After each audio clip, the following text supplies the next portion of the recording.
I did it. I created a mobile game and uploaded it on Google Play. It all started when I was reflecting on how happy and awesome my life had become. Then, out of nowhere, an idea popped into my head. What if I made a simple game and uploaded it on Google Play? So, I canceled all my plans for that day and started brainstorming. My idea was to recreate rock, paper, scissors. Everyone knows it. Even the dinosaurs played it. At first, I wanted the game to be like an Agar.io game where players roam around and change shapes between rock, paper, or scissor. But I'm still a bit traumatized making multiplayer games before, so I skipped that idea. Instead, I turned it into a wave-based enemy game where your goal is to get the highest score possible, which of course means I needed to set up a leaderboard. With that idea in mind, I started making the game. First, I made a player. Then, since it's a mobile game, I added a screen control for movement and changing shapes. Then, I created the enemy wave spawner and added the rock, paper, scissors logic. To make it more interesting, I added a dash and a cooldown system for both the players and the enemies.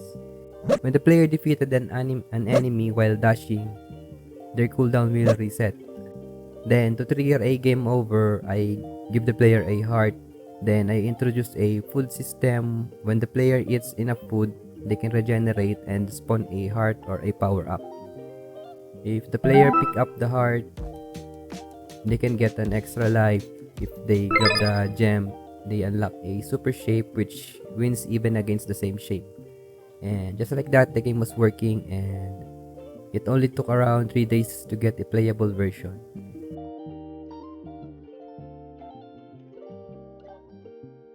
I first tried using a free online leaderboard system, but it only showed 10 entries and it didn't work how I wanted.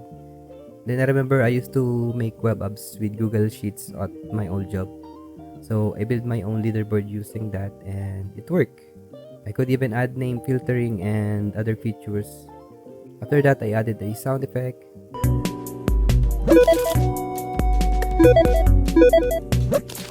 user interface, and the game was ready for upload. Before uploading though, I decided to add ad using AdMob just to test how monetization works. But don't worry, I hate forced ads too. So in my game, watching ads is completely optional.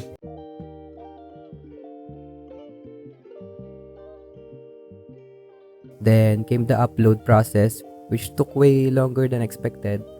Apparently, you need 12 testers before you can release the game on Google Play now. Finding 12 people was honestly harder than making the game itself. I rarely post online, so I had to message people I didn't talk to in a long time. Some even asked if it was a scam, and honestly I can't blame them. Scams are everywhere nowadays.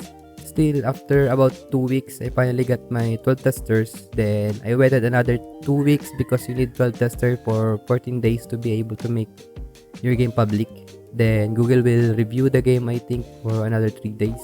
While waiting, I checked out other games for inspiration. That's when Megabong came out.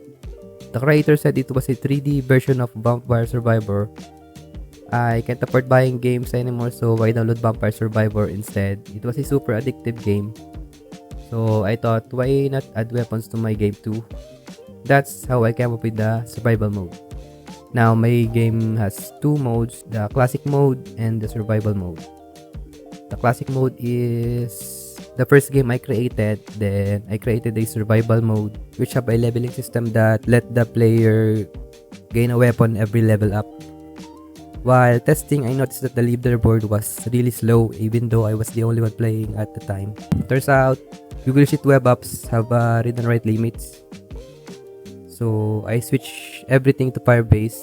It's faster, more reliable, and built for multiple users. And that's how I made my very first mobile game, Janke Arena. It's available now on Google Play, link in the description. I think I have another mobile game idea in mind, so I'll be focusing on that next. If you have any suggestion about the game or ideas for future projects, feel free to let me know in the comments. Thanks for watching, and I'll see you in the next one.